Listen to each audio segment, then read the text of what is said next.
Langsung nanya Bu. Pertanyaan dulu. Nanti saya nanya dulu Bu. Oh, Kayak tadi aja. Yang nanya kayak tadi. Oke, Assalamualaikum warahmatullahi wabarakatuh. Kali ini Tribun akan coba wawancara dengan salah satu kepala puskesmas ya Bu ya. Siap. Puskesmas Panyingkiran. Bersama Ibu siapa Bu? Saya Erdolah SKM. Berarti satunya Ibu siapa Bu? Iya. Ibu, saya tertarik Bu sama si jempol sehat Bu, dari inovasi dari puskesmas ini tuh kayak gimana sih Bu? Iya. Awalnya gini, kita mengikuti sesuai dengan permasalahan kita. Kita melakukan evaluasi terkait dengan PKD ini, di mana PKD ini adalah merupakan satu program presiden kita yang harus kita tindak lanjuti terkait dengan bidang kesehatan.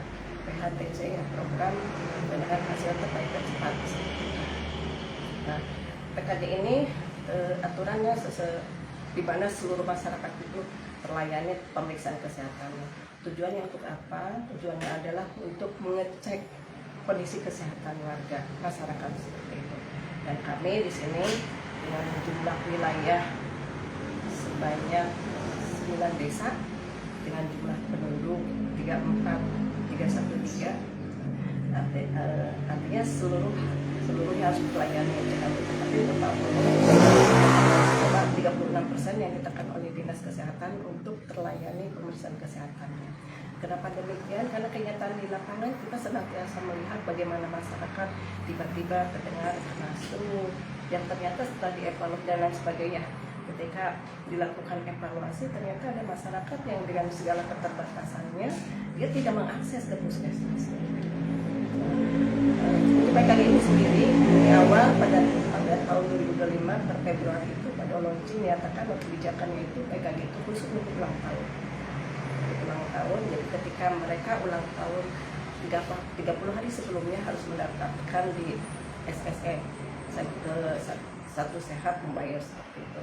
Tetapi dalam kurun waktu berjalan ternyata ketika kita melakukan evaluasi, kalau menunggu waktu ulang tahun ternyata progresnya tidak begitu signifikan, hanya sedikit, sehingga ada kebijakan kembali dari Kemenkes bahwa untuk PKD kita tidak menunggu lagi yang bersangkutan itu ulang tahun. Jadi siapapun berhak untuk mendapatkan pemeriksaan kesehatan gratis. Silakan pada saat kunjungan ke puskesmas, diharapkan pada saat kunjungan ke puskesmas dilakukan pemeriksaan kesehatan. Tapi setelah melakukan evaluasi, kita lakukan perhitungan berapa sih jumlah yang sudah dilakukan PKD. Jadi total sasaran yang seharusnya kita layani baru mencapai 1,9.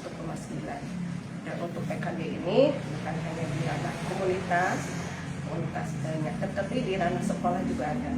Ranah sekolah itu usia 7 sampai 17 tahun, di mana kebijakannya bahwa untuk PKD itu dilaksanakan di awal masuk sekolahnya.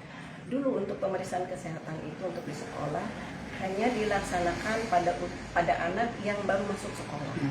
Untuk tahun ini tanpa melihat dia apakah dia baru masuk sekolah atau tidak, intinya bahwa semua total sasaran di total populasi itu menjadi sasaran PKD seperti itu. Jadi kami alhamdulillah untuk sasaran di sekolah itu sudah dilakukan pemeriksaan kesehatan yang totalnya 15 SD ya, sama 5 SMP seperti itu, dan 1 SMK juga kita sudah dilaksanakan. Tetapi untuk di sekolah bukan hanya anak SD saja, semua guru-gurunya juga sekaligus dilakukan pemeriksaan kesehatan. Dan ketika kami sudah melakukan evaluasi, ternyata masih ada capaian yang kurang tercapai. Bagaimana ini untuk mencapai capaian yang tidak tercapai ini? Sementara kami ketika datang di desa, seberapa banyak mereka yang masyarakat yang memanfaatkan fasilitas ini ketika kami stay di desa ternyata sangat kecil. Dan kita dilakukan evaluasi, ternyata ada mereka berkali-kali datang untuk melakukan begitu, tapi dia pun hanya bisa 1 kali seperti itu. Sehingga muncullah bagaimana kayaknya nih kalau kita kunjungan ke rumah-rumahnya kayaknya tersisir, tidak akan terjadi duplikasi seperti itu. Jadi semua tersisir, sehingga muncullah di situ dengan apa yang namanya inovasi si jempol sehat. Apa si jempol sehat? Siaga, jemput bola, pelayanan, cek kesehatan. Siapa yang melaksanakannya? Kami punya pasukan. Pasukannya siapa? Ada bidan desa. Nggak kewalahan lu. Ya, bidan desa nanti dengan beserta dengan kader melakukan kunjungan musik. Door to door berarti Bu ya? Ya, Door to door door. to door, door to door. Jadi sehari kadang tergantung kesempatan bidan desanya. Kami punya target berapa satu bidan desa untuk kali ini kita 500 sasaran untuk segera dalam kurun waktu beberapa hari ini, dan alhamdulillah itu sudah berjalan. Kita sudah berjalan, ada beberapa memang sudah terlaporkan, ada sudah mencapai 500 itu di desa.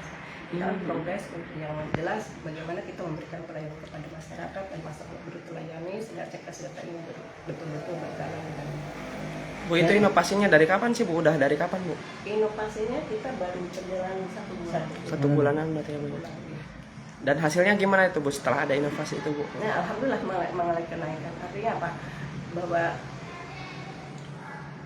inti dari inovasi ini untuk bagaimana menaikkan rating. Nah, itu sudah berjalan dan kita melakukan evaluasi kepada bidan-bidan desa.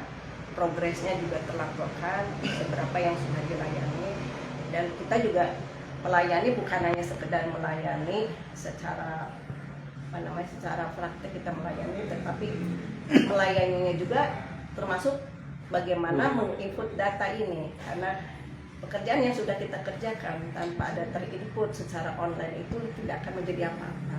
Itu menjadi PR kami.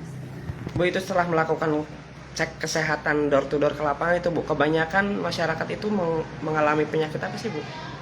Nah, kalau mengikuti dari data penyakit yang ada di apa namanya di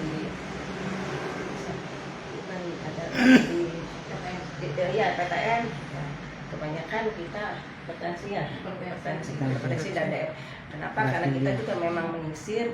Kenapa demikian? Ini juga klik dengan SPM, standar pelayanan minimal. Itu masuk kepada standar pelayanan minimal yang penyakit yang dua ini. Ya, memang ketika pemerintah ternyata memasang 2 penyakit ini, memang kenyataan di lapangan seperti kita melakukan pemeriksaan gula darah ya dengan DDS untuk setiap pelayanan.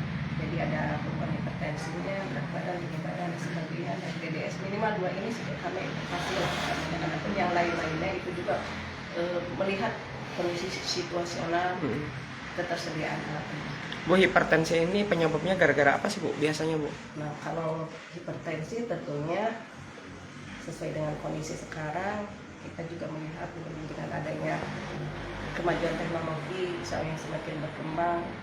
Contoh kecilnya, dulu kalau kita mau ke pasar kita jalan kaki atau pakai sepeda. Sekarang dengan kemajuan zaman online ya dengan mungkin naik motor atau naik kendaraan, apalagi dengan sekarang adanya semakin berkembangnya aplikasi-aplikasi di gadget ini, kita cukup sambil baring-baring COD. Bagaimana kita akan betul melakukan aktivitas dan ini klik juga sesuai dengan apa yang bisa disampaikan oleh para ahli, seorang ahli HPL Bloom yang mengatakan bahwa derajat kesehatan seseorang atau sakitnya seseorang itu tergantung dari 4 faktor. Yang pertama, faktor adalah yang berkontribusi 5%, yang kedua pelayanan kesehatan kontribusi 5%. Ya, pelayanan ini tidak ada apanya sebetulnya dibandingkan dengan bagaimana mereka melakukan perilaku hidup yang sehat. Perilaku ini berkontribusi 35%. Apalagi kalau didukung dari perilaku ini, dia tidak menunjuk kepada lingkungannya. Lingkungan itu 45%, 35 dengan 5 jadi 80%. Sehingga sangat fatal sekali ketika mereka perilakunya tidak baik seperti itu. Sehingga kalau boleh dikatakan bahwa penyakit itu tergantung bagaimana kita memanage diri kita. Siap Ibu, makasih banyak. Ya,